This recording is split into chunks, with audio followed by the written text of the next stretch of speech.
I want to review a couple things that we talked about last week. One is that when you tip a circle into space and it becomes a what? An ellipse, which of course you have to know how to draw correctly, whether I'm doing it on the board or not. That ellipse has a major and minor axis. It's perfectly symmetrical, top to bottom, left to right. But if that is the top of a birthday cake with one candle in it, where does the candle go? At the joining together of the major and minor axis? No, a little bit what? A little bit further back, because the middle of the circle will be back there. So that's where yon candle will go. Okay, the center of the ellipse as you draw it is not the center of the circle it represents. That was problem number one we dealt with last week. Problem number two was placing the ellipse.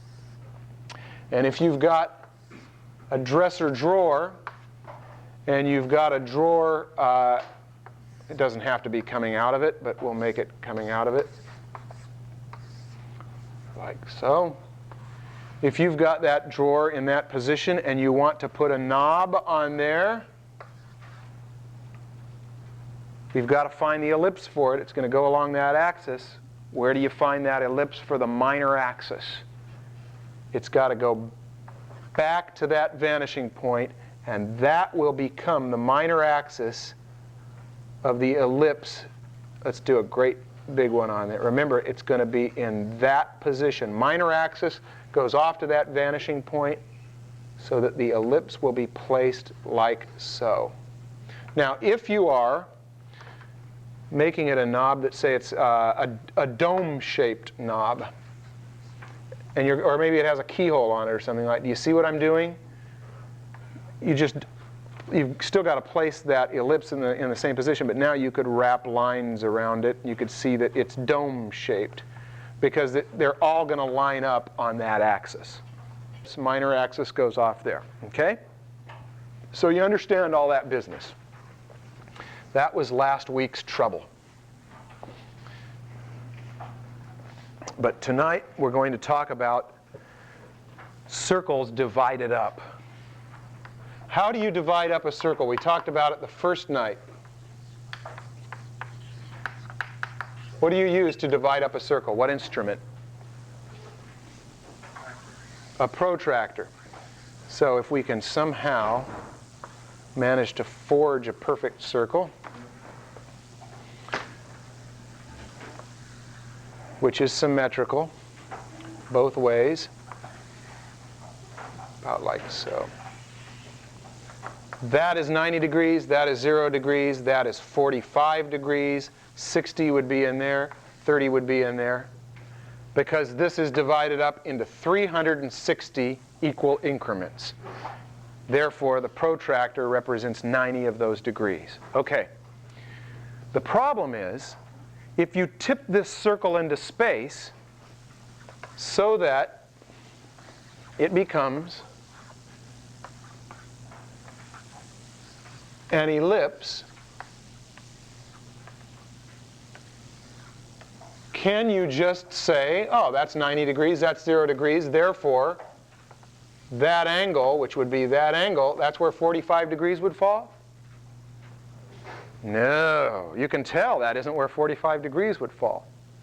So you're going to run into trouble that we're going to solve in a minute. Now you deal with this when you have circles divided up, which would mean dials, egg timers, clocks, combination locks, any kind of meter, those old spin dial telephones that everybody had before touchdowns. So there's all sorts of times when you've got dials and meters and things that are on a circle but divided up. Doilies. A doily on a table is a circle that's divided up. There's a certain perfection to it. It's easy to figure out on this, but you tip it into space and you might run into trouble. Gears, wheels with hubcaps that have holes in them. If you've got a wheel with a hubcap that has holes in it, and say you've got 9 of them, it's easy to find them on here, right? 9 goes into 360 how many times? 40. 4. Excuse, 40 would go in, yeah, 9 times 40 would be 360. So every 40 degrees, you just mark off, and you'll end up right there on the 360 degree, and then you just run lines in the middle, and they'll fall, the center of those circles will fall right there. So in other words, it's fairly simple to divide this up, because you just take your calculator and 360 divided by whatever, and then you go through and count off that many degrees, run a line to the middle, and you'll find it's got to fit on there. You know, you can do another circle in there. But if you've got a wheel with hubcap, with holes in it, or gears or bolts, that's how you do that. You'll have the same. What about if you've got a bicycle wheel, right, with all those spokes? Where do those spokes go? How do you divide them up? You could divide them up by eye if it's not that important.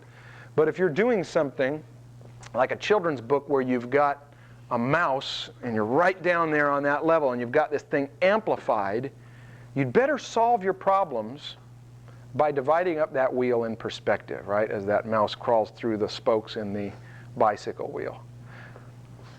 Umbrellas, right? An umbrella is a circle that's got division. So whenever you've got circles divided up, I'm going to give you 2 ways to solve this problem. The first way is simple, because it's a 1-point perspective problem. Let me show you. You do your divisions, like your 9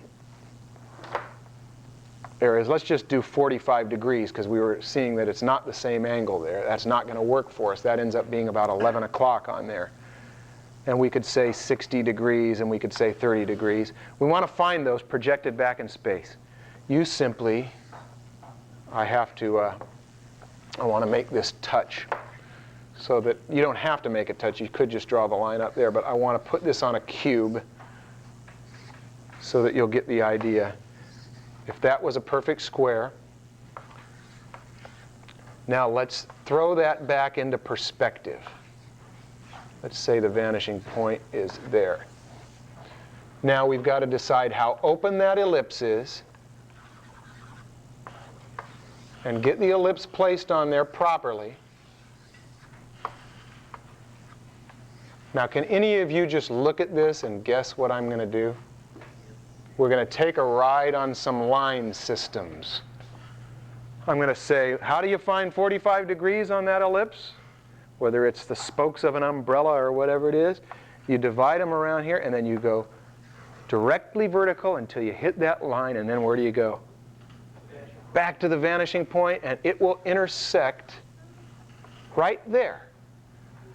And how do you find the 60 degree or the 30 degree or whatever? Same thing. You go up there, back to the vanishing point, and you can't be wrong. And you can also find the ones here to do that. You can take that knowledge and go like that. And then you'll see that that is what happens to this line, this 45 degree line.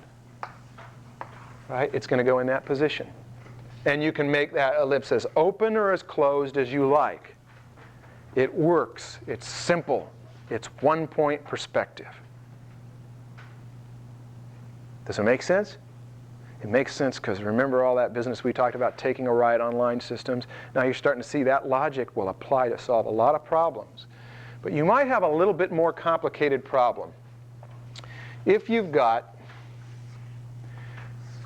a cube in 2-point perspective, or let's say it doesn't have to be a cube. We're talking about a circle, but of course a circle will make it so that we've got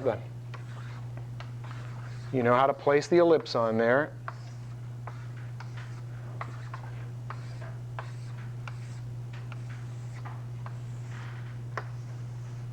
Let's say you want to divide that up. That's in perspective, right? And it might not be so simple when it's in 2-point. It isn't so simple when it's in 2-point. Try to make these things converge. Now, it would be easy if we had an ellipse up on the top of here. Because, see, that ellipse, for practical purposes, that ellipse is in 1 point. We could just do this same information, right? Draw a straight line there and do that same, and it will work. But this one, how do we do it? Let me show you. The trick is always try to get what's in perspective that you're having trouble with. Get it out of perspective somehow. Can you flip it or tilt it some way so that it goes flat, parallel to your face, perpendicular to your line of sight? The way you do it here would be you take that and go like that, right? So that you turn this into a square, and then whatever that measurement is, you should be able to find. See, we've taken that and we've opened up the box essentially, and on that you'll be able to put a perfect circle if it's a perfect square. I mean, you know, if it were a perfect square, and if you could draw a perfect circle. And then on that you can do your divisions. Now you'll find your center and all that if you want to be able to work that business out. How would you find the center? You could find the center by doing the diagonals, but look at how you would be able to find the center. Now where are you going to go?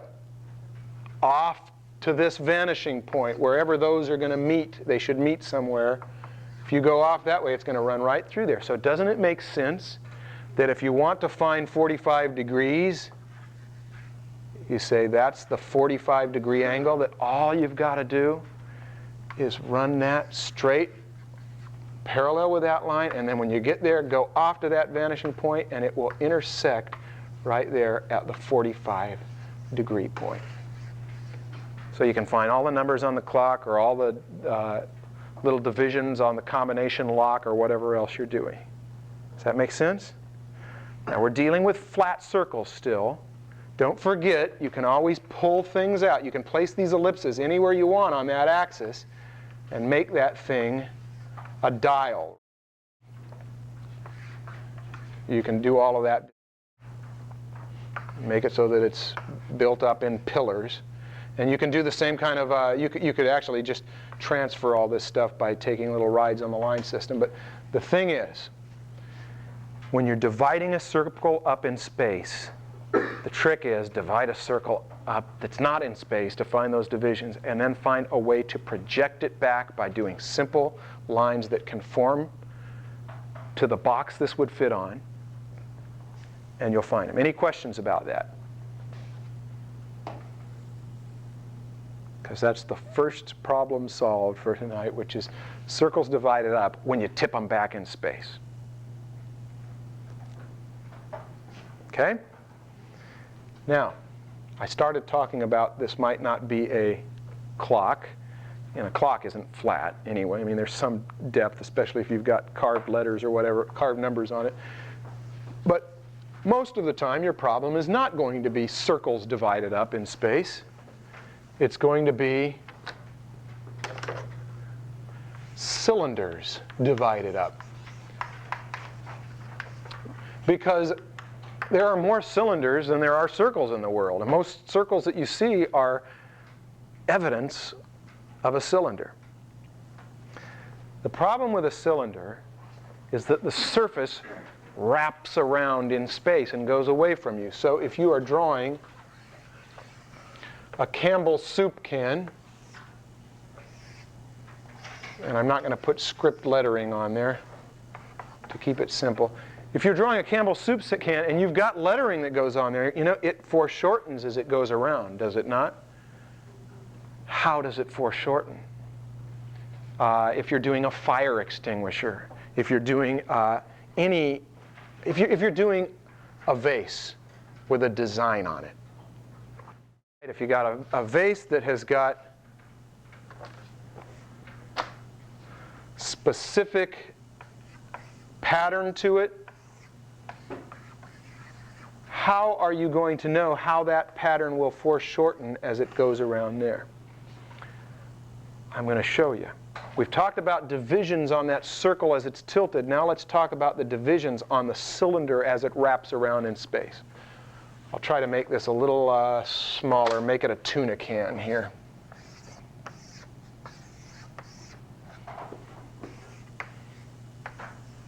Easy to wrap lines around it this way, right? You know that those letters or those lines are going to fit in there, you know, Tom's or whatever else. Here's the way you do it. That's an ellipse. What do we want to turn it into? No. We want to turn it into a circle. We want to take that thing and go like that. How do we do it? Run perfectly vertical lines and imagine that thing fitting in there as a circle. Can you already guess what I'm up to? Now, that's 360 degrees. You can divide it up any way you want. Let's say you're dividing up letter forms. Let's say you're dividing up the word Toms in bold Helvetica, simple, blocky letters so that they take up a certain amount of space, and you can measure that space out, and you can know that the apostrophe goes right there, and these are blocky, chunky letters. Here's what you do. You measure these proportionately correct to how they fit on there, and then you say the top of the T takes up that much space, and the O takes up that much space, and the widest part of the M takes up that much space. Do you see what I'm doing? Apostrophe will go right in there. S will go right there. Now what do? Run those lines down, and they will give you, top of the T would be right there, right? That's where the T is going to go. And you could have other lines in there for the middle, or you can, there comes a point where you could eyeball it. But here's the trick. I'm going to amplify this and simplify it a little bit.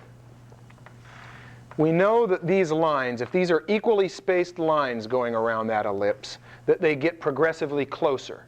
So let's just do equally spaced lines to make the point, every 10 degrees or whatever.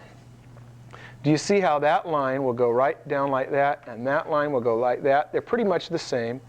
Pretty much the same. Getting a little tighter. Now, over here, they start to get more severe.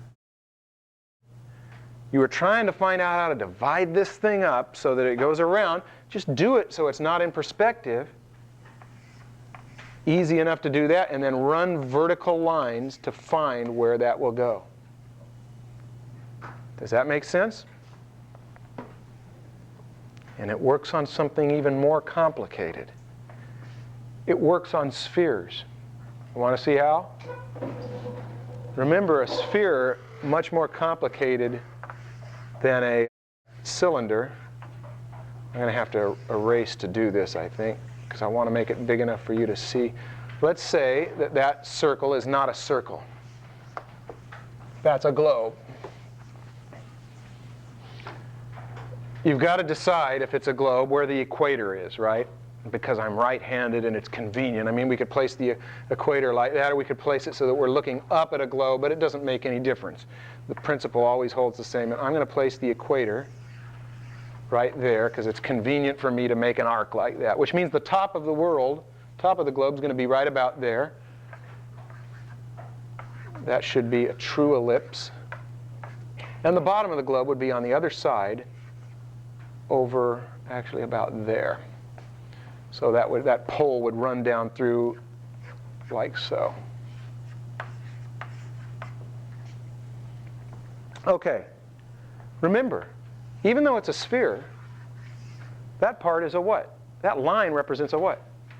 An ellipse, which is a cutaway of a cylinder. Think of it as a cylinder at that point. Do the same thing. Run these lines to another circle. Make sure it's the same size circle. You have to do this with a T-square. If you're doing it freehand like I'm doing it, you're going to get distorted lines, and it's going to throw you off. And now what you're doing, watch this. I take this sphere and I go like this. So I'm looking down into that. And then you do your 360 degree, and you can do it any way you want. I mean, you can do it like that or whatever. And say, how many lines do you want? How many do you want? You want 10? 10 times around, then every what?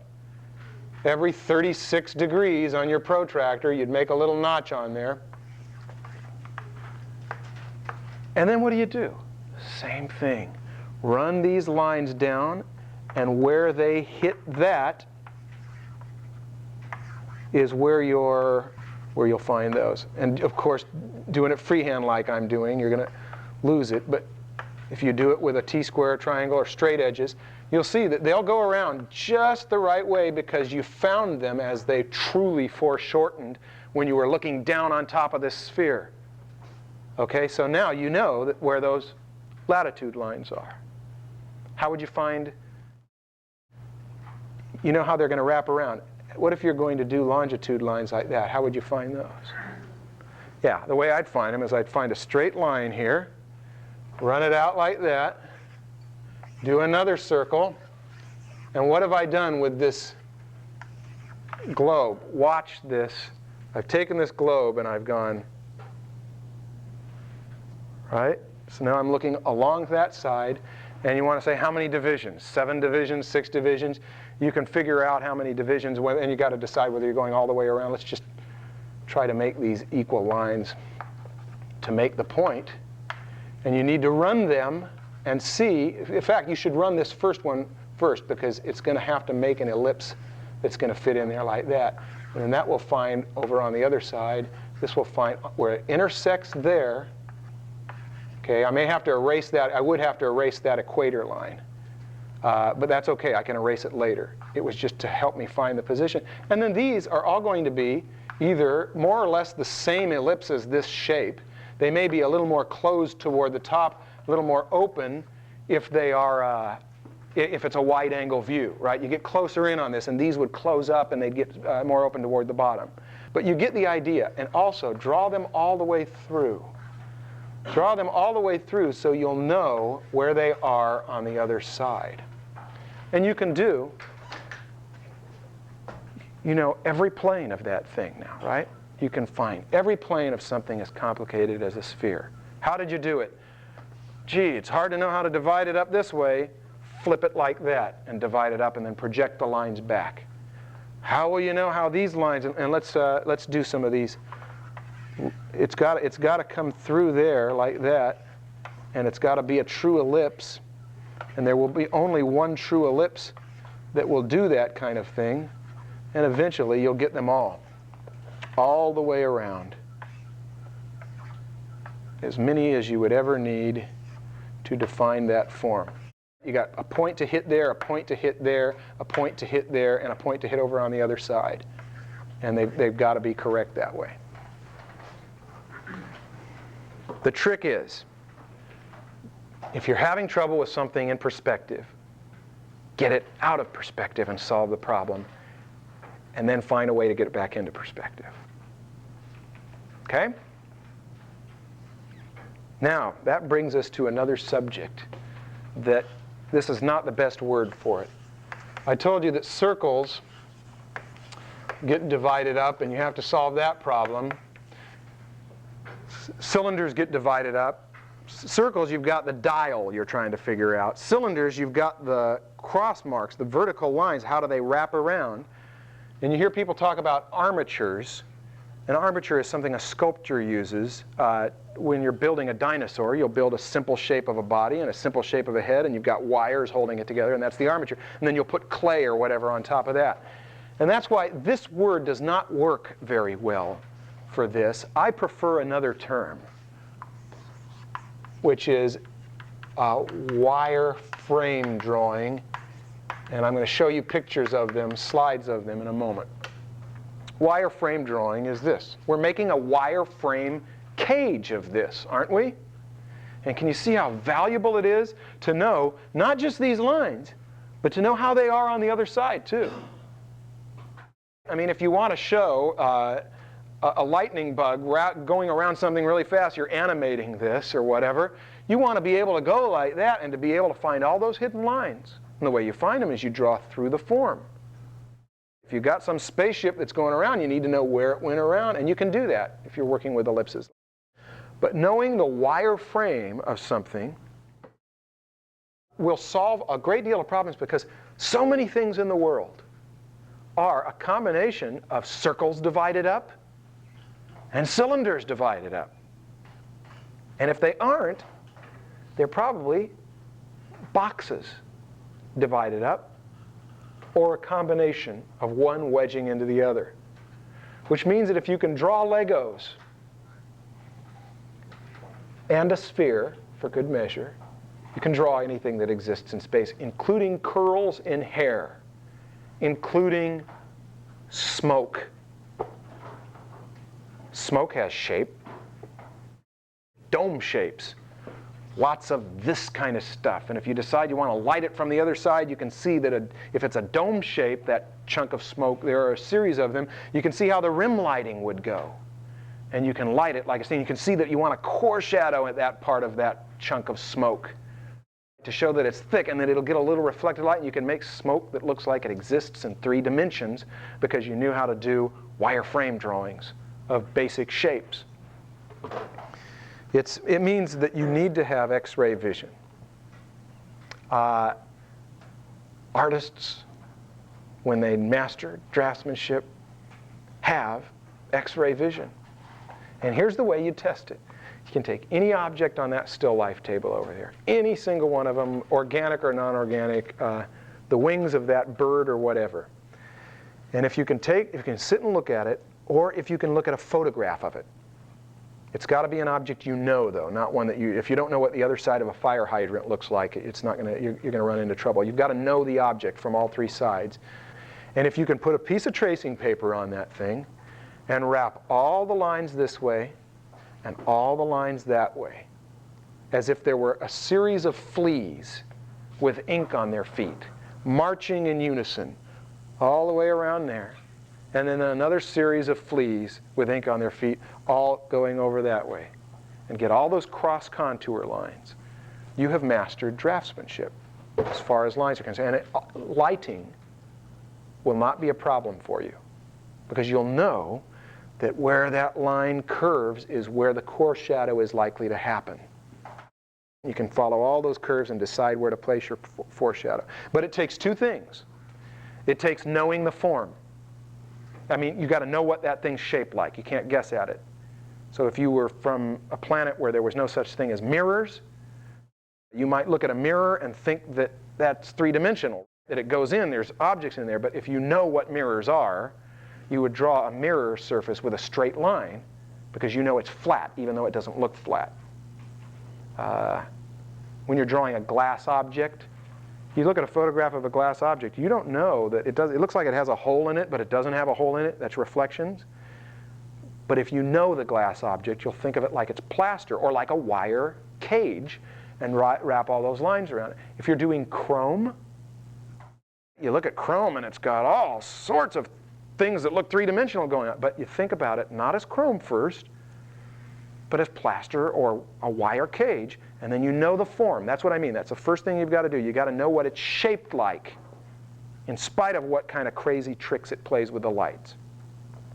Second thing you've got to know is what kind of line would you wrap around it to show that it's shaped like that. Would it be a straight line? Would it be a curved line this way? Would it be a curved line that way? If it's made out of boxes, cones, cylinders, spheres, curved and straight lines are going to find it. If you've got a box shape coming up out of here, and let's make it a real box shape, then you should know that that line is then going to go like that, and then go back under, and then crawl under like so. Eventually, if you practice this armature wireframe business, you can get it into your sleep. It takes a lot of thinking. How do you solve it? Simplify. Simple shapes. Always remember, go back to the simple shapes. Robert Beverly Hale suggested, and this is to learn how to draw the figure, how to learn how to draw deltoids and pectoralis and quadriceps. He said, draw eggs and then wrap letter forms onto them. Put the letter H on an egg. I would suggest don't use an egg. Use a sphere, because a sphere is simpler than an egg to start out. Wrap around a ping pong ball. Wrap a decal of the letter H. How do you do it? You got to figure.